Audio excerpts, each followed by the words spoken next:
question for you, Jim, regarding the community makeup and the demographics. I expect, and I certainly have seen and maybe still see, I can't really think about it too much over the last few years, but I think there's a lot of implementations of DOS running for value-added resellers, be it, for specific uses of PCs with their applications. And I'm assuming that's part of what your community is, are those users who are putting those kind of applications on FreeDOS. So can you talk a little bit about the mix between corporate or enterprise customers who are using FreeDOS as the foundation of something they're providing to their customers versus hobbyists? What's the makeup there between the two, and is the relationship between the needs of those two sometimes different, and does that come up on in the community dialogue? We have talked about that occasionally. We've done a couple of surveys over the last, I don't know, 10 years probably, to kind of understand who's using FreeDOS, right? I mean, why are you using FreeDOS? Why are you working on FreeDOS? And it used to be that we had a number of people who were working on FreeDOS and part of the FreeDOS community because exactly that. They had a product, an embedded system that was running on DOS, and it was easier, better, cheaper to run FreeDOS than run MS-DOS.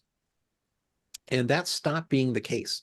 I'm sure that there are people who are doing that. In fact, I have spoken to some people who are using FreeDOS in an embedded system, and they've asked questions of me about how to use FreeDOS and things like that. But we're not really seeing a lot of people that are participating in FreeDOS today because they're using FreeDOS to support something.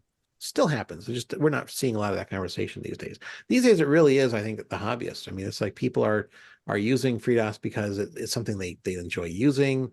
They have favorite DOS applications that they want to keep using once in a while. You get a lot of retro computing enthusiasts that are going to run DOS games in a full-blown version of DOS. And so that is very cool as well.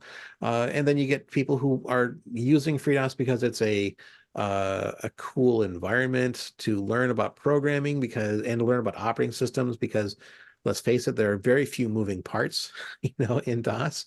It's not a very complicated boot up process. You can see all the pieces there. You can modify files and instantly see the results. If you break it, it's pretty easy to fix it again.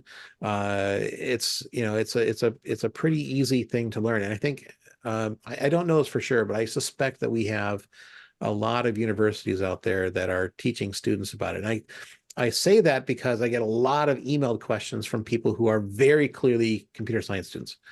And they're asking this and that about DOS. And I actually did get some emails from some students that actually were using FreeDOS in their class. There's also a really cool cottage community of people who are rebuilding classic hardware. And they're rebuilding not just Pentium machines, but we're talking like 486s, 386s, ATs, which was a 286, the original XT, the original IBM PC 5150, and they're putting FreeDOS on it, and they're making it do stuff that you shouldn't be able to do. The coolest example of that was somebody. There's an audio input on the back of the original IBM PC 5150, because back then, before the PC came out, there were a lot of personal computers that would use tape drives for storage. And so they put that in the original PC 5150. And you could boot, in theory, an operating system off of that audio input meant to be tape.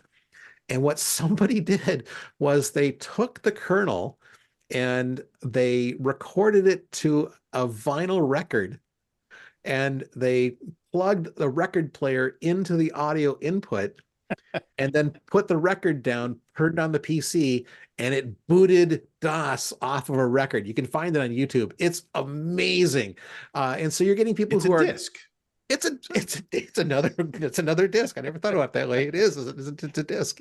And so you're getting people who are using FreeDOS to do really cool stuff, which I always find myself I'm just really jazzed by that when I see people doing stuff with FreeDOS. I'm just like, wow, I never thought about that. For a long time, I was my favorite. That is now my favorite example. For a long time, my favorite example was this person who reached out to me because they were using FreeDOS in an embedded system because they built and were selling pinball machines, and it was running FreeDOS. That for a long time was like the coolest example. Right now it's the record. And I also saw somebody that pointed me to a video on YouTube where the train communication system, I'm not talking about the train switching, but the train communication system was running FreeDOS. I'm sure that there was like totally illegal to break into this booth, but they got into a booth and they booted the computer that was running the system, and you can see very, very quickly, if you pause at the right second, you can see the FreeDOS kernel message pop up, and then it's starting FreeCom, and then instantly it boots it runs the application. So it's like that was cool as well. Just seeing the different ways that people are running FreeDOS. But yeah, most people today, when they run FreeDOS, they're running FreeDOS just to run FreeDOS and to run some favorite games, some favorite applications, and to write new stuff because they're part of the FreeDOS developer community. When we redid the website, we actually focused it that way on having, if you go to our website, it's got a thing on playing games and running applications, and then another thing on the front page is about how to create new applications. So it's like we're trying to chase that. It's like really encourage that. It's like that's great. That's a great way to use that. Very cool. But you've ended up being both. I assume you're still active running Linux machines as well. So you run both Linux and FreeDOS a lot. Yeah, I'm doing this from a Linux machine. My computers at home are entirely Linux. I have a Chromebook that I use when I do presentations elsewhere, but it's Linux. I don't even dual boot. And yeah, if I'm running DOS stuff, I'm bringing it up in a window. And so I use QEMU, my virtual machine. I also sometimes will use VirtualBox, but it basically is a virtual machine, right? Virtual machine that you're going to boot another operating system in. And so I just boot FreeDOS that way. Which actually you kind of need to anyway these days, because since about, gosh, I think it was 2020 or it might have been 2021, they changed the PC spec, and new PCs are not being built with any kind of BIOS.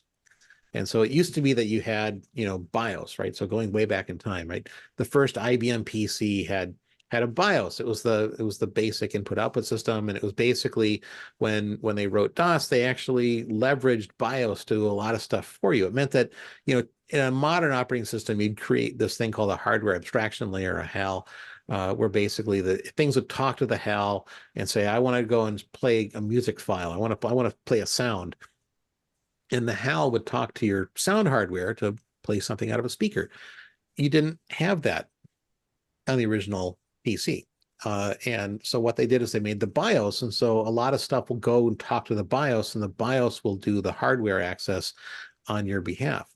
And, so like any DOS, FreeDOS requires a BIOS because that's just how it works. And actually, even I had this conversation with somebody recently, even if we rewrote the DOS kernel, the FreeDOS kernel, to not use BIOS and provide BIOS services on its own, that still won't work because you're going to have a lot of DOS applications. They're going to be calling BIOS services.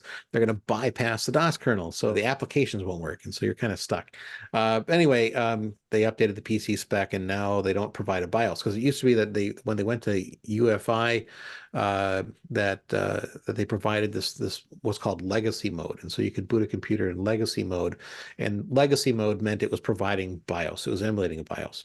But they don't even have that anymore. And so these days you can't run FreeDOS on actual hardware. And so I always encourage people, if you're going to be running FreeDOS somewhere, especially if you're new to using DOS, run it in a virtual machine. Virtual machine is definitely the way to go.